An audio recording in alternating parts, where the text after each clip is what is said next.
All right. Okay. Thank you, ladies and gentlemen, members of the board. We're slightly delayed for a very good reason. One of our members of the board, Councillor Mary Roberts, has suffered a slight fall, and she's been taken by ambulance to hospital for a checkup. And we wish her all the best and hope that she's back on her feet very quickly.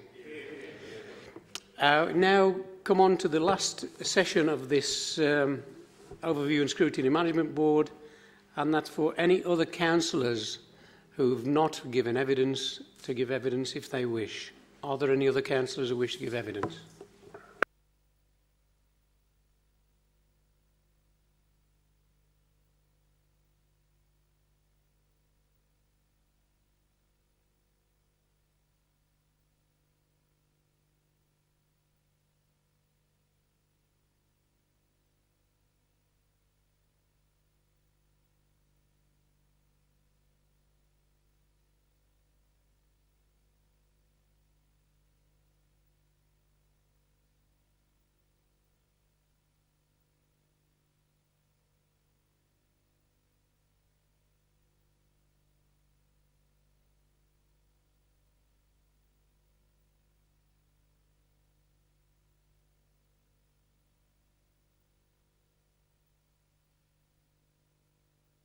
Thank you. And Councillor Steve Waltho, Ward Member for St Thomas's, is now arrived to give his statement to the board.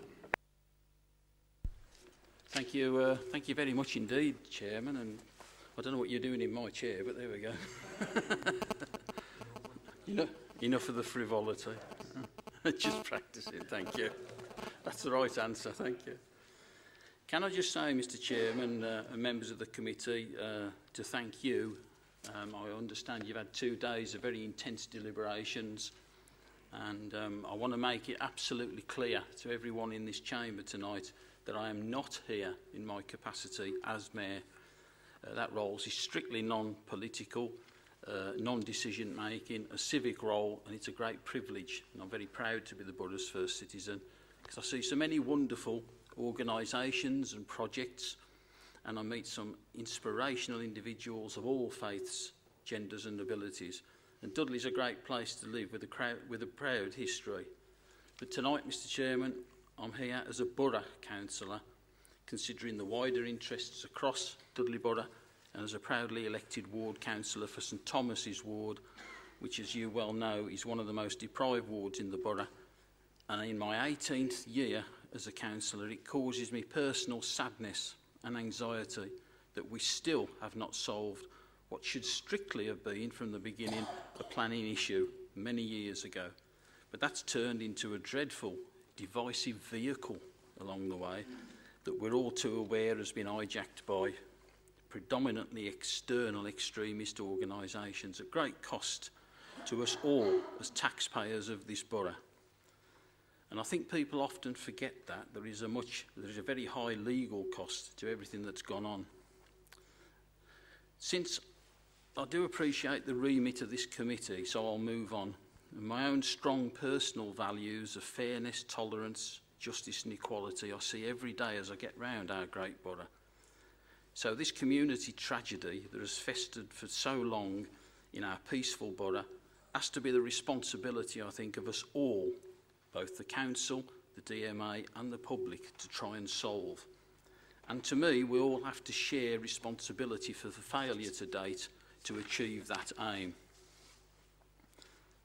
I hope everybody will agree with me that the last line of defence or arbitration in any dispute has to be the law. I think it's very relevant here, and certainly us as councillors, we look after the council in a legal manner, and naturally that we abide by that law.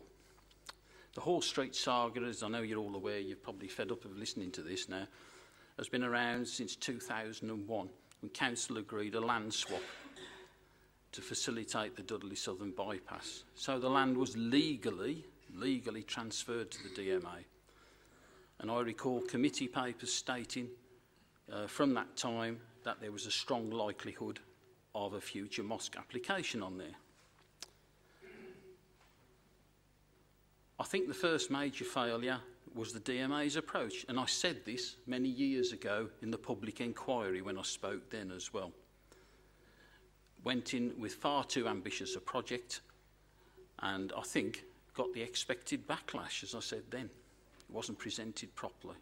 Second major failure, and I know the planning committee, I was there in 2007, I think it was, and it was heartbreaking to see so many good councillors feel under massive, massive public pressure, which in retrospect was probably expected, and at the end of the day, from a planning perspective, actually acted unlawfully in the end. I don't know whether anybody who's not aware that the mosque application has never been lawfully refused, and I think that's quite an important point in this whole issue. Professional planning officers with the tightly controlled planning restrictions on that planning application recommended acceptance on that night in 2007. But under extreme pressure, I've already said, councillors voted no. I guess the third major failure, but this is absolutely understandable, was the public's failure at that time to get to grips with so many of the facts. Such a strong and not surprising backlash to the initial planning application tended to mask a lot of the facts. And sadly, to me, very, very sadly, still a lot of misinformation prevails today. And there's so much of it by hearsay and not people finding out facts for themselves. And in fact, a great friend of mine had a standard statement: don't confuse me with the facts, my mind's already made up.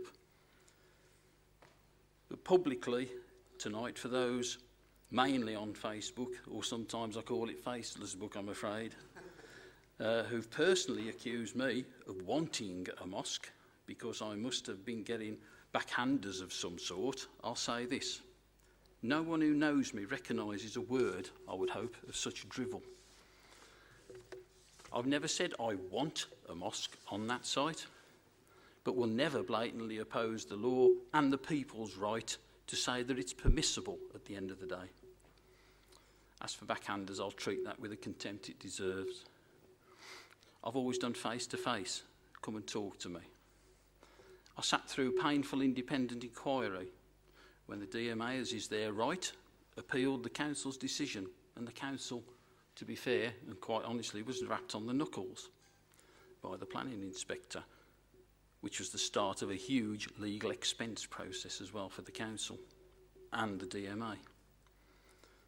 Somewhere in amongst all this was the buyback clause, which was completely separate and understandably very confusing to the public. Meanwhile, extreme groups come to our peaceful town to peddle their community division prejudices at further cost to the Dudley taxpayer. Thank you, Chairman, for your tolerance so far. I'll fast forward 3 or 4 years now. And as a member of a task and finish group in 2013, to start to try and solve this once and for all. Another major obstacle that I know members are very aware of was this wonderful 2-word statement, fiduciary duty. And to me, it meant that the value of the land, because it was so long since it had been swapped, had changed, and we had to look at other sites as well during this. Lots of suggestions, none of them actually practical or any good, because other people and other parties owned land that was suggested. Fast forward further. The Planning Committee approved last autumn the refined plans that were put forward in the planning application last autumn that I understand were created by a national architect with interest in such developments. My personal position now, quite frankly, it's a building, and it does look better than that pile of rat-infested rubble that's been there for over 15 years on the corner of my ward. It's a terrible eyesore. There have been a lot of myths. It's not a dominant structure. I've had a lot of emails recently to say that it's smaller than the factory next door. I always try and keep a glass half full on life. There's the promise of a community centre, a sports hall, education centre, and a mosque on the end will be 13%, we're told, and it's on the planning application, just 13% of the whole site. Facts. I've spoke a lot about facts. It's not a mega mosque.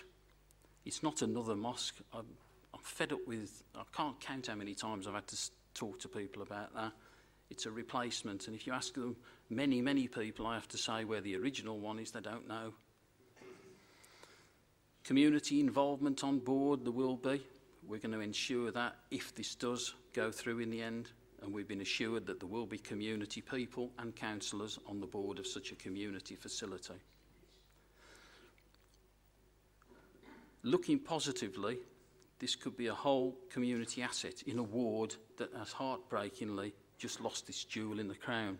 And I don't know how many members may not be aware, I think virtually all of you are, that the wonderful St Thomas's network has just gone under, as it were, financially. My final word, Mr Chairman, we have to find a way to end this now collectively. The fiduciary duty that I never quite fully understood, I have to say, as an ordinary working class bloke, was looked at through mediation, and we're informed has been legally, and I say again, legally tested via council. It will stand up legally, apparently, so the last legal barrier has been removed. Now, do we act on legal advice, or do we risk, and it is a risk, more significant costs to the taxpayer and a seemingly never-ending legal challenge? I don't envy you, your good self and the committee members tonight. I remember Councillor Pete Lowe, and I think he's become a great people's ambassador and highly respected across the whole of this council, speaking to us as a group a few weeks ago and saying he just appealed for people to do what they thought was right. I can only emphasise that sentiment, and I think that the basis for councillors is that we actually, at the end of the day, must act lawfully, Mr Chairman. That's my submission. Thank you. Thank you, Councillor Wall. So I'll offer you the same privilege as everyone else who's giving evidence, and ask the members if they wish to ask you any questions. Thank you for your evidence. Thank you.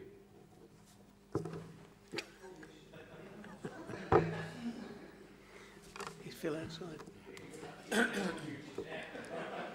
Steve? Phil outside.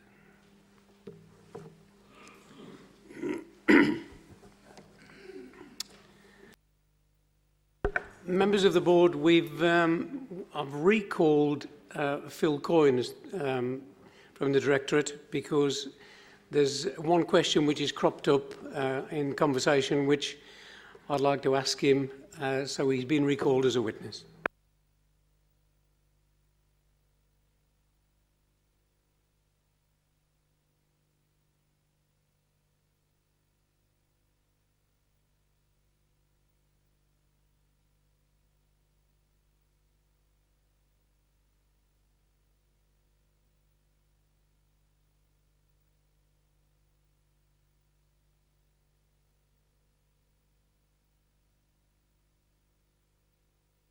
Hello, Phil. Thank you for staying behind and coming back on the recall. The question which we've discussed, a few members, is about the valuation offer. And the question is, what would the difference be between where we are now and the market testing? The difference, Chair, between where we are now is that we have an offer on the table that our own valuers and the independent valuer have all said is a reasonable offer, and our legal advice excuse me, has said that we'll go sort of as far as we can to satisfying section 123 and our fiduciary duty. The difference between that and a market testing exercise is that on the basis of a book valuation, and even with legal advice, somebody could still challenge the decision because the value hasn't been tested on the open market. Now, in reality, if somebody did challenge that, be that through the Ombudsman on the basis of maladministration or through a call for judicial review, the only real sort of way of establishing whether it was a fair offer is to ask for an independent valuation, which is what we've done. So whilst the advice, I think, is that we have gone as far as we can in defending any challenge, that doesn't change the fact that we could get a challenge. Thank you, Phil. Do any members wish to ask any questions on that point based on the question asked and the answer given?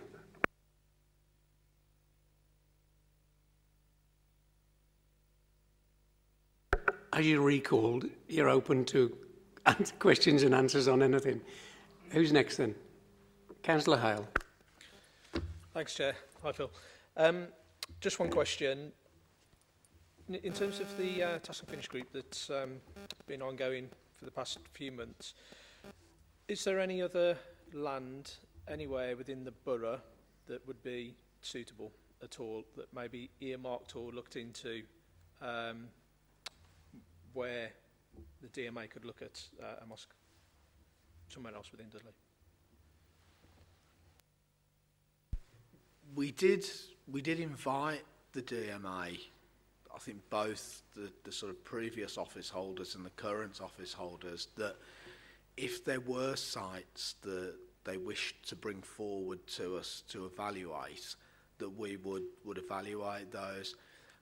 To my recollection, the only two sites that came forward were the ones that we discussed yesterday, which were the King Street site and the Queen's Cross site. We talked about King Street yesterday. Queen's Cross we sort of ruled out reasonably quickly because it was employment land. But and there was also the issue of the sort of area of search really needed for the purposes of the community. The area of search was relatively small because it's got to be within the catchment area for the worshippers at the existing mosque. Thank you. Thanks, Chair. So what's the current situation in regards to King Street?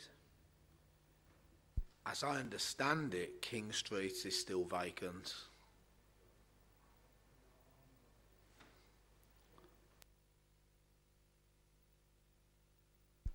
Thank you, Chair. It was also on King Street, actually, in the alternative sites. When you gave evidence yesterday, I do recall you saying that you put King Street on the table and then you got legal advice saying that it's not possible to buy it and then have the DMA repay the council. But even after that, the DMA was receptive to still looking into the King Street site and seeing another way that that can be obtained and that can be used for the building of a mosque. Can you confirm who those talks were with, the further talks after the legal advice saying you couldn't buy it, the council couldn't buy it? Yes, first of all, I would say we didn't put King Street on the table. King Street was brought to us by the DMA, by the former DMA, as a site that they felt would be suitable. The talks, as I recall it, the discussions around sort of how a site would look like did, as I said yesterday, go on after we'd taken the advice that we couldn't actually go down the financial model that had been proposed. Is the question, Councillor, around whether it was the previous DMI or the current DMI? Yeah. It was the previous DMI. So the current DMI is not involved in those discussions whatsoever with regards to King Street? Not that I'm aware of. Okay. And was that, do you know if that was before or after the change in the dispute within the DMA? It was around the time of, I think that the discussions may still have been going on, but then sort of when we started the task and finish group with the new office holders, then really that, we did talk about King Street, but those discussions at the task and finish group fairly quickly focused on Hall Street. Thanks, Phil. I'm going to ask you two questions what I've been asking over the last 2 days. The first one, when I asked about groundworks on Hall Street, we've heard from people who spoke today there has been groundworks been done on there. Do you know to that?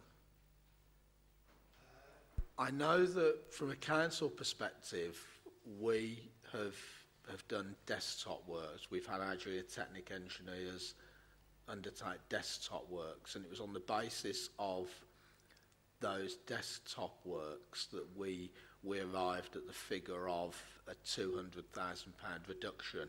When we got the site valued, when we done our valuation, it's quite normal when one does a land valuation to take account of abnormals. Now, what normally happens is that you will be given a site valuation, then you will go in and you will look at what the issues are on the site, and you will then renegotiate the price that you're prepared to pay on the basis of that. I think Councillor Perks used the analogy of a house valuation yesterday. The analogy there would be if you go to buy a house and you find out that it needs a new roof and needs rewiring, you will adjust what you've offered to take account of that. Similarly, in a land transaction, you have what's called abnormal development costs. So these are the things that a purchaser has got to undertake before they can develop the site. Now, in this case, because we didn't have detailed information on those abnormal development costs, we based the council's valuation on some desktop works that have been done by our own geotechnic engineers who do know the sort of lie of the land locally, and we arrived at that figure of £200,000. Now, the reason we done that was that it wasn't really going to be a case of going out with a top line value that was then subject to negotiation. We wanted to arrive as quickly as possible at what we thought was the real value of the site. I'm not aware if others had undertaken intrusive works on the site, but I do believe that the valuation that the DMA had undertaken, what their valuer's done, which I think was Jones Lang LaSalle, they reduced 20% off the value to allow for any site abnormals.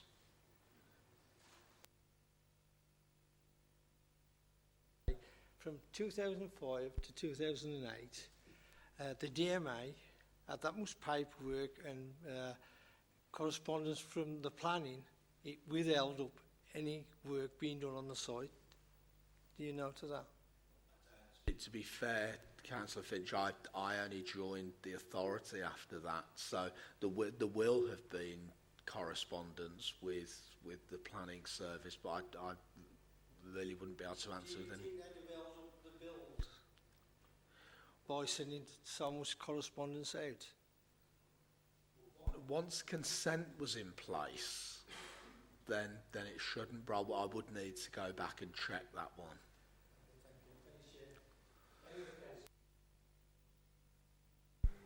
Councillor Tyler. Yeah, Phil, it's probably more of a generic question, but when brown site land is being developed and the freehold has been sold, at what point through the planning process do you require a detailed business case of how the land is going to be developed, how it's going to be funded, the time it's going to take to develop that land? At what point do you require that detailed information? The planning process in itself doesn't require a business plan or a detailed implementation plan, because the planning process is essentially a regulatory process that says whether or not something in the form that is proposed is acceptable on that piece of land. And the reason it's not appropriate for the planning system in itself to request business plans or delivery plans or implementation timescales is that planning consent actually travels with the land rather than the owner. So if you own a site and you get planning consent for it and then you sell it to me with the benefit of that planning consent, I can then implement that planning consent. And in the development market, that's quite a common thing for people to do, is that people get planning consent for something because it enhances the value of their site, because whoever they sell it to has got the certainty that they know they can, if it's a housing development for argument's sake, then they've got the certainty of knowing they can bring that forward.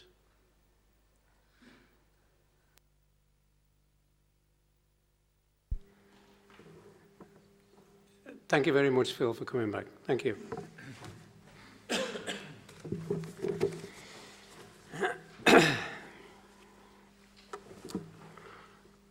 Ladies and gentlemen, members of the board, that concludes the proceedings for the last 2 days. And I think we've all found it an eye-opener. It's something that this council's never done in this degree before, and I do welcome that and welcome the opportunity to chair such a groundbreaking scrutiny committee. Thank you to all the members for their input and for their support and guidance throughout, and to the officers. But I'd also like to make a special mention to all the members of the public who came forward and members of the parties who came forward to give their views and evidence, which was succinct and to the point, and was welcomed. Now, having heard all the evidence, verbal and written submissions over the last 2 days, the board needs now to carefully consider its report and recommendations to the Cabinet, which will take place on the 17th of August. This will require a period of time and reflection, and therefore I move that the lead officer, in consultation with the Chair and all members of the Overview and Scrutiny Management Board at this meeting, be authorised to produce a report on the findings of this board, together with the recommendations for consideration by the Cabinet on the 17th of August 2015, and that the final report and recommendations of the Overview and Scrutiny Management Board be published on the Council's website no later than the 7th of August 2015. Is that agreed? Thank you very much, members of the board. That concludes this board meeting, and thank you.